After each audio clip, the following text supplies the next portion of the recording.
이번 영상이 정말 중요한 이유를 알려주는 연구 결과가 있습니다.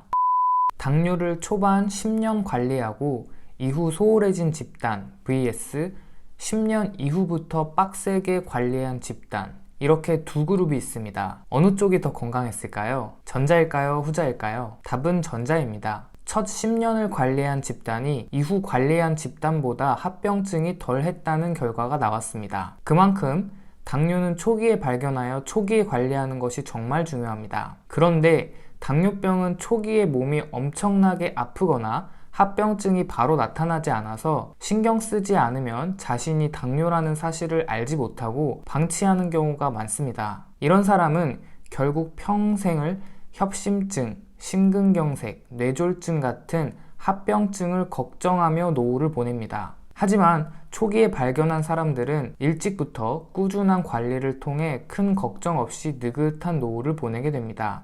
이번 영상을 끝까지 보신다면 내가 지금 당뇨 초기인지 아닌지 확인하실 수 있고, 어떻게 해야 보다 정확하게 진단을 받을 수 있을지까지 알게 되실 겁니다.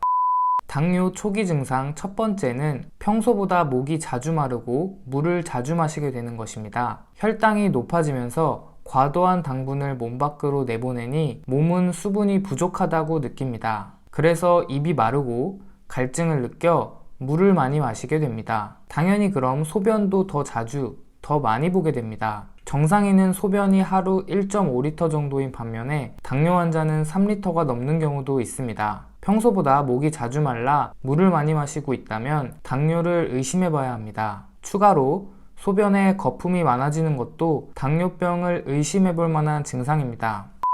당뇨 초기 증상 두 번째는 평소보다 많이 먹는데 체중은 점점 감소하는 것입니다. 당뇨 환자는 섭취한 포도당을 충분한 에너지원으로 활용하지 못하기 때문에 공복감이 심해집니다. 그래서 먹는 건 평소보다 분명히 많이 먹는데 체중은 오히려 감소합니다. 이런 악순환이 반복되면 혈당은 점점 더 높아지게 됩니다. 평소보다 입맛이 돌아 많이 먹는데 체중은 줄어든다고 좋아하시면 안 됩니다. 오히려 당뇨를 의심해 봐야 합니다.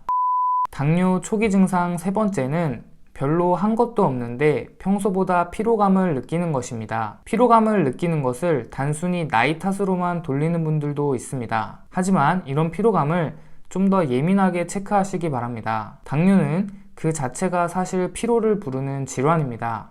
음식을 많이 먹어도 포도당이 에너지원으로 활용되지 못하고 배출되다 보니 무기력해집니다. 만약 내가 밤에 잠을 충분히 잤는데도 불구하고 피로함이 지속된다면 당뇨를 의심해 봐야 합니다. 당뇨 초기 증상 네 번째는 손발 저림입니다. 간혹 손발 저림이 별것 아니라고 생각하고 넘기시는 분들이 있는데 이를 방치하면 정말 큰일 납니다. 왜냐하면 손발 저림이 어쩌면 우리가 흔히 아는 최악의 당뇨 합병증으로 손이나 발을 절단하는 사례의 초기 증상일 수도 있기 때문입니다. 특히 40대 이상이시라면 이런 증상을 절대 가볍게 생각하지 마시기 바랍니다.